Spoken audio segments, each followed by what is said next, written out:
Hey guys, what's up? Zero Maverick here. Today I'm going to be talking about streaming or recording your favorite retro console. I personally stream my Super Nintendo on a daily basis, so this is something that's held very dear to my heart. Retro streaming slash recording is quite a bit different from capturing normal consoles due to the fact that their resolution just ends up being way lower than the current generation consoles. You'll notice consoles like the NES, the SNES, and Genesis all output at resolutions like 240p or 480i. These resolutions are not really used anymore since the widescreen format has pretty much taken over. It also doesn't help that these consoles run off of older style cables such as composite, the yellow, white, and red, S-Video, and component, the red, green, and blue. So a lot of capture card creators just don't even give a lot of capture cards the ability to pick up on this kind of stuff.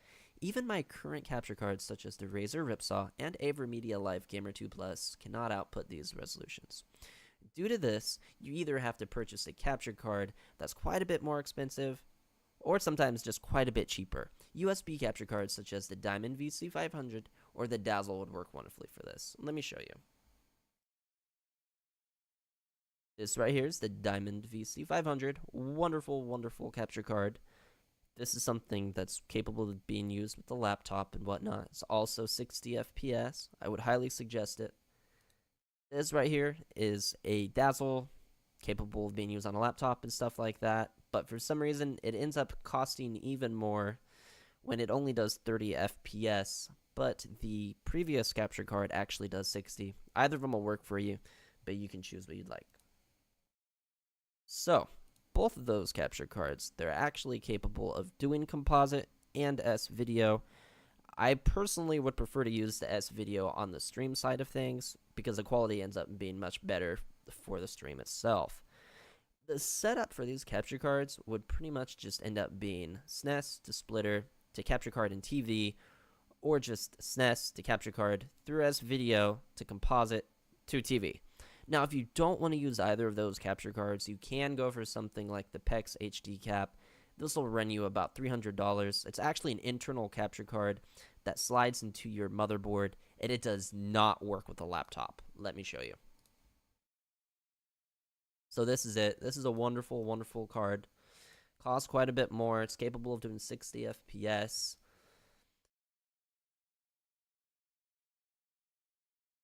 All right.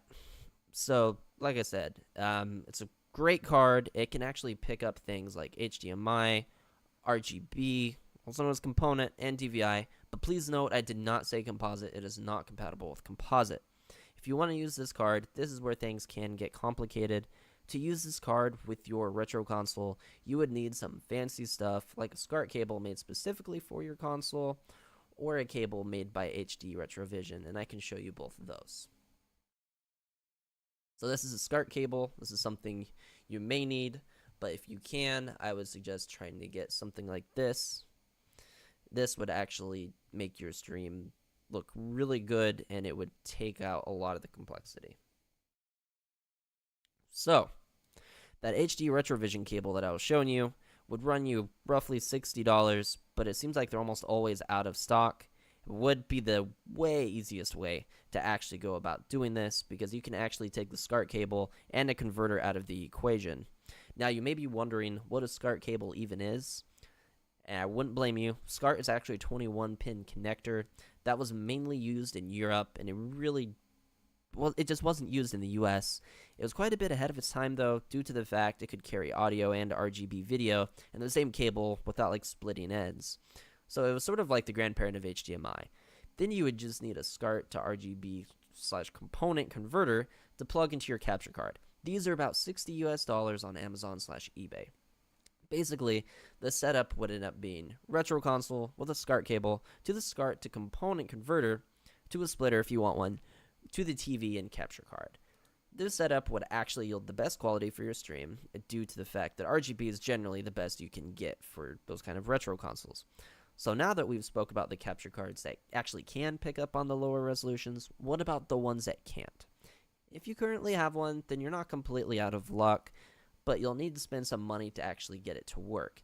You'll need actually a way to upscale that resolution to a one that's compatible with your capture card. You'll want to purchase what's called an upscaler. Currently, the most popular of these are the RetroTink, the OSSC, and the FrameMeister. Let me show you. This is the RetroTink. This is about $100. I love it. I also have one. This right here is the OSSC. This ends up costing a bit more, I think about $200 US. And then this right here is the FrameMeister. I believe these were actually no longer made, which is why they're going to end up costing quite a bit more too. All right.